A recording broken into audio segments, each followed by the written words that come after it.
오늘의 말씀 열왕기하 10장 1절에서 17절까지 말씀입니다. 아합의 아들 70명이 사마리아에 살고 있었다.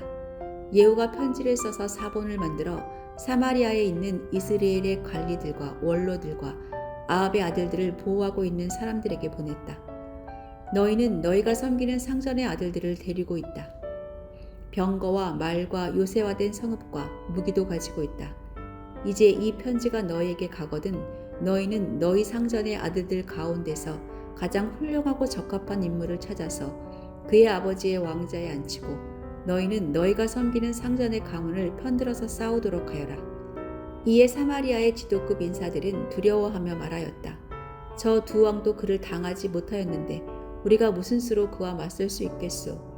그리하여 왕가를 지키는 사람들과 성읍을 다스리는 사람들과 장로들과 왕자들을 보호하는 사람들이 예후에게 다음과 같은 전가를 보냈다. 우리는 장군의 신하입니다. 장군께서 우리에게 말하는 것은 무엇이든지 모두 그대로 하겠습니다. 우리는 어떠한 왕도 세우지 않겠습니다. 장군께서 보시기에 좋은 대로 하십시오. 예후가 그들에게 다음과 같이 두 번째 편지를 써서 보냈다. 너희가 내 편이 되어 내 명령을 따르겠다면 너희 군주의 아들들의 목을 베어서 내일 이맘때까지 이스라엘에 있는 나에게로 가져오너라. 그때 왕자들 70명은 그들을 키워준 그 성읍의 지도자들과 함께 있었다. 편지가 성읍의 지도자들에게 전달되자 그들은 그 왕자들을 잡아서 70명을 모두 죽인 다음에 그들의 머리를 광주리에 담아서 이스라엘에 있는 예후에게 보냈다. 전령이 와서 예후에게 그들이 왕자들의 머리를 가져왔다고 알리니 예후가 말하였다. 그 머리들을 두 무더기로 나누어 아침까지 성읍 어귀에 두어라. 아침이 되었을 때에 예후는 나가서 모든 백성에게 말하였다. 나는 내 옛 주인에게 영모를 꾀하여 그를 죽였습니다. 백성에게는 아무 잘못이 없습니다. 그러나 여기에 있는 이 모든 사람은 누가 죽였습니까? 백성 여러분은 아합의 가문을 두고 말씀하신 주님의 말씀이 그 어느 것 하나도 땅에 떨어지지 않았다는 사실만은 알아야 합니다. 주님께서는 그의 종 엘리야를 시켜 하신 말씀을 모두 이루셨습니다. 그런 다음에 예후는 이스라엘에 남아있는 아합 가문에 속한 사람을 모두 쳐 죽였다. 또 아합 가문의 관리들과 친지들과 제사장들을 하나도 남기지 않고 모두 죽였다. 그 다음에 예후가 이스라엘을 떠나 사마리아로 가는 길에 벳에켓 하로임에 이르렀다. 예후는 거기에서 이미 살해된 유다의 아하시아 왕의 친족들을 만나 그들이 누구인지를 물었다. 그들이 대답하였다.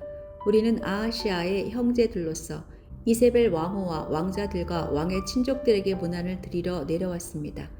그러자 예후는 그들을 생포하라고 명령하였다. 부하들은 그들을 생포하여 벳에켓의 한 구덩이에 넣어 죽였는데 무려 42명이나 되는 사람을 한 사람도 살려두지 않았다. 예후가 그곳을 떠나서 가다가 그를 만나러 오는 렉갑의 아들 여호나답을 만났다. 예후가 그에게 안부를 물으며 말하였다. 내가 그대를 진심으로 믿듯이 그대도 그러하오? 그러자 여호나답이 그렇다고 대답하였다. 예후는 그렇다면 손을 내밀라고 하였다. 그가 손을 내미니 그를 수레에 올라오게 하였다. 그런 다음에 예후가 말하였다. 나와 함께 가서 주님을 향한 나의 열심이 어느 정도인지를 보도록 하시오. 예후는 여호나답을 자기의 병거에 태워 나란히 앉았다. 그리고 그는 사마리아에 이르러서 거기에 남아있는 아합의 지지자들을 모두 죽였다. 이 모든 것은 주님께서 엘리야에게 말씀하신 대로 이루어진 것이다.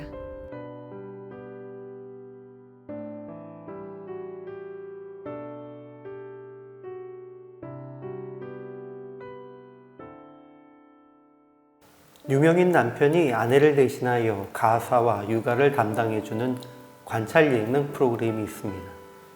여기서 본래 아내의 가사 업무를 잘 분담하던 남편들은 호감이 되긴 하지만 시청률에 크게 도움이 되지 않습니다.